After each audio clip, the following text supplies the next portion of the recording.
Hello guys, welcome back to my YouTube channel. Kape tayo. Bumili po kami ng pandesal tapos may leftover na itlog po. Ginawa naming mayonnaise. Yun na po ang palaman namin. Ano yun? Sibuyas? Kain tayo. Madilim pa kasi maaga pa naman at saka masama ang panahon dito sa amin. Medyo makulimlim at umaambon-ambon. Kain tayo mga kasingil ma'am.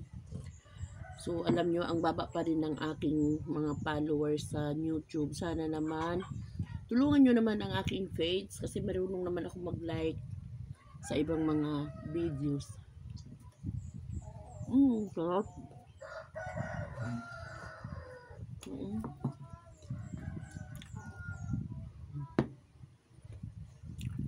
Kain tayo.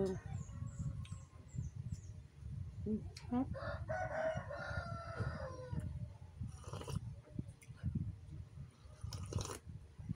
Pwede na, hindi ako subutan ka dito. Ulam ko na kasama.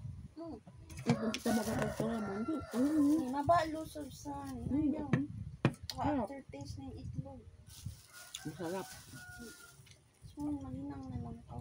Aftertaste na siya. Prito na itlog din. You can alis siya. Pasensya na kayo kasi nagsasalita kami ng salita namin tausog. Kaya yan.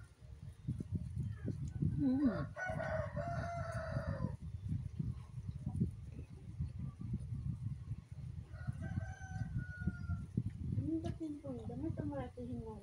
Hingalan.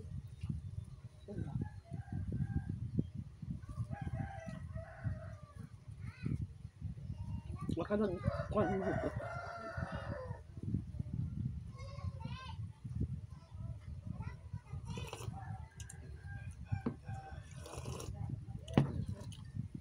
Sarap. Yan na akira. Mati na. Bati. Gusto sila din.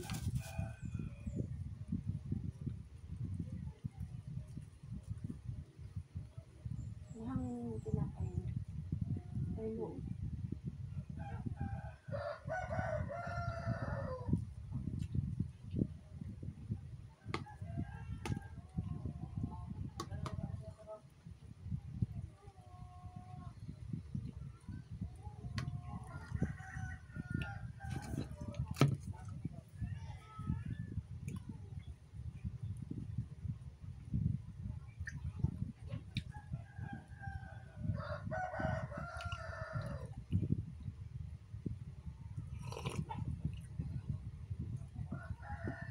O ito ina-mix? Bongga man? Ikaw, Sam. Inunog ka. Kaya nga, may over. Sana all. Sana all lang talaga ang anak ko. Hindi nalo ang aming kape.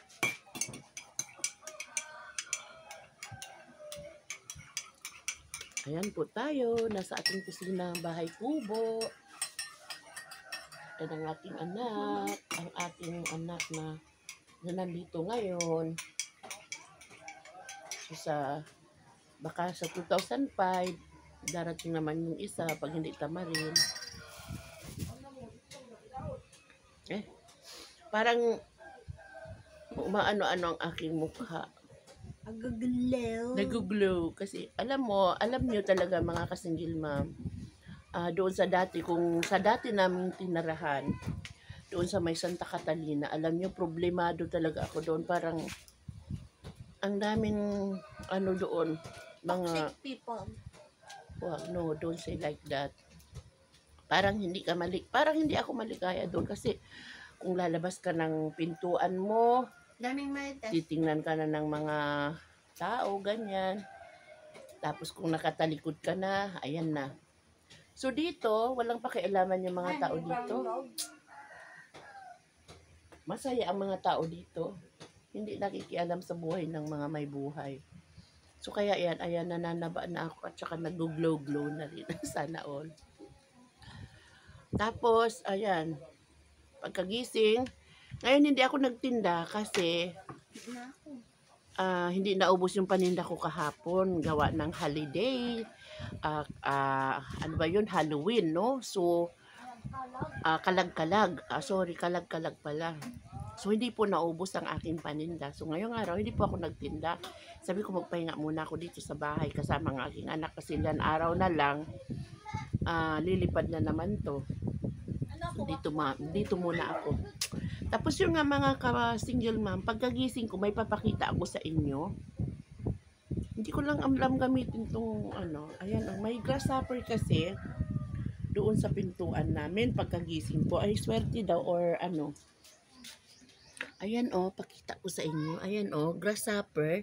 Dito sa aming pintuan, pagkagising ko yan ang bumungad talaga sa akin. Ayan Kita nyo? So yun.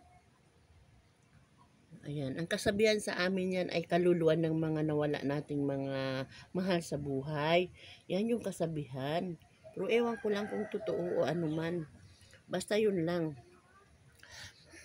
So, sa ngayon, nandito pa rin ako sa bahay.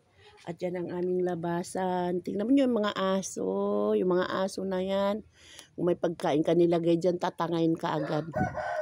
Yan lang maririnig mo dito. Tilaok ng manok, tahol ng aso. Kung ano niya nasing kambing. Kambing. Tapos yan. Wala kang maririnig pagkagising mo, peaceful ka talaga dito. So, yan. Unlike doon sa dati namin tinirahan ako po. Hindi ka talaga, wala kang kaligayahan. So, kain muna tayo kasi hindi pa ako tapos. Yung anak ko tapos na. At same time, nag-aantay rin ako ng tubig kasi ngayon ang schedule sa pagbibigay sa amin ng tubig. Kaya,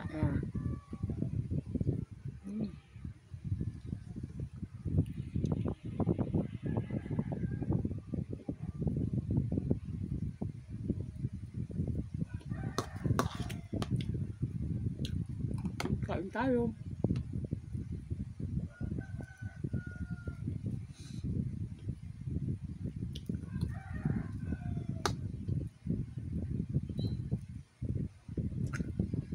Dito sa amin may ilaw kami. Doon sa tinirahan ko dati, sa bahay ng amin yung maon na nanay, mismo parang kapatid ko sa ina. Alam nyo ba na tinanggalan ako ng ilaw? Alam nyo ba nagtiis ako ng walang ilaw? Bumili ako ng solar. Pero dito ngayon, may ilaw kami. Kahit anong hindi ka magpapatay ng ilaw. Doon dati, ang init-init, wala po akong ilaw. Kung malubat ang solar ko sa gabi, wala na po akong ilaw. Tapos ang daming lamok. Kaya nga sabi ko dito, happy talaga kami.